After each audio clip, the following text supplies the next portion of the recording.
Welcome to lesson 4, the user setup process example. So here we're going to show you the example built in an application using the SDK. So the example that we're going to be using is one where we create a process where you could create new users, and it has an admin part to it, and there's a user setup process type. Let me show you that.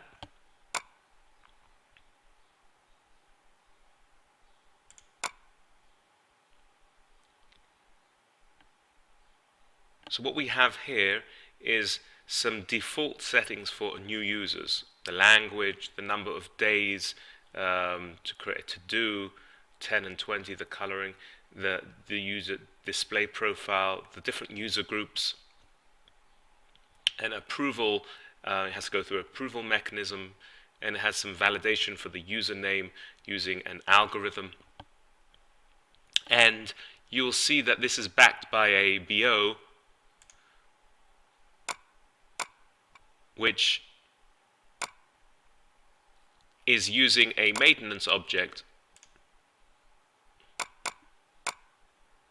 And this maintenance object is using CM tables, and this has been built, this is our example, built from beginning to the end based upon new entities.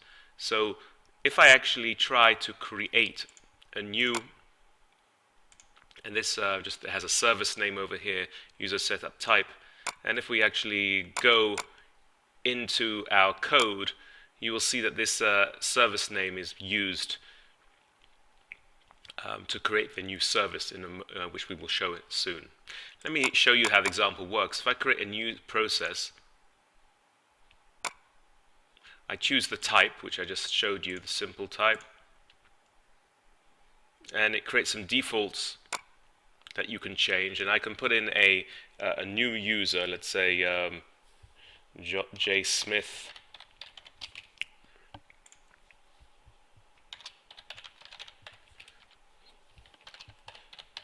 And I can accept these defaults and save this process. And as I now go through the different statuses, I check first for existing user. You'll see in a moment that we have an algorithm which checks to see whether John Smith is already in the system. I click on there.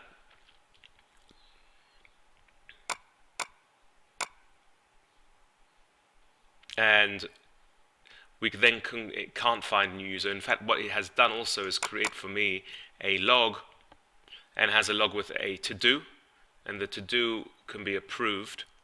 And once it's been approved, then you can create the new user. And once I create the new user,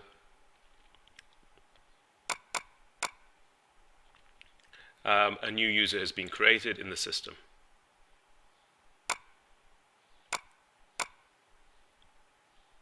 So if I go back, just to show you the business object that we use here,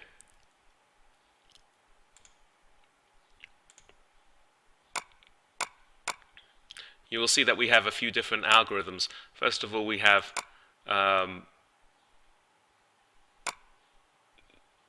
validate, we have some info, and this string will be seen when you actually. Let me just show you for a second. If I query for new user for user setups, and I put in J. Smith,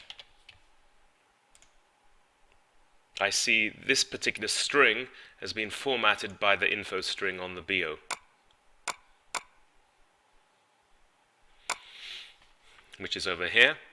And then we have validation as well, which validates the user.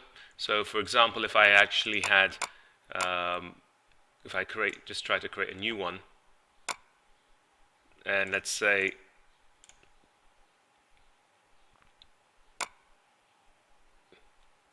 I don't put in any user ID, we come up with some errors, name not set, and that's coming through the validation of the name. Okay, so that's coming through from the validation algorithm. As well as that, in the life cycle, we have a validating step which checks to see whether the existing user is in the system, And this is a Java algorithm.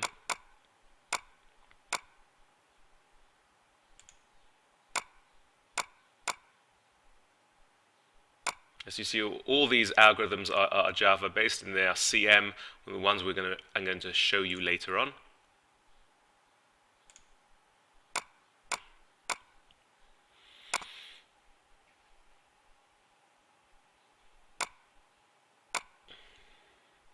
So we have a validating step. We have a ready to add step, and which actually, as you enter in, it creates a to-do and a log.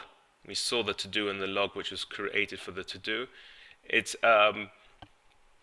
also has a monitor algorithms to check to see whether the to-do has been complete or there's been a timeout in the time that it's been set in this state. And if it's been timeout, then we will be able to automatically move it to the next step. And this particular algorithm actually has parameters, soft parameters, and we'll see how we work with soft parameters. And then also we will have the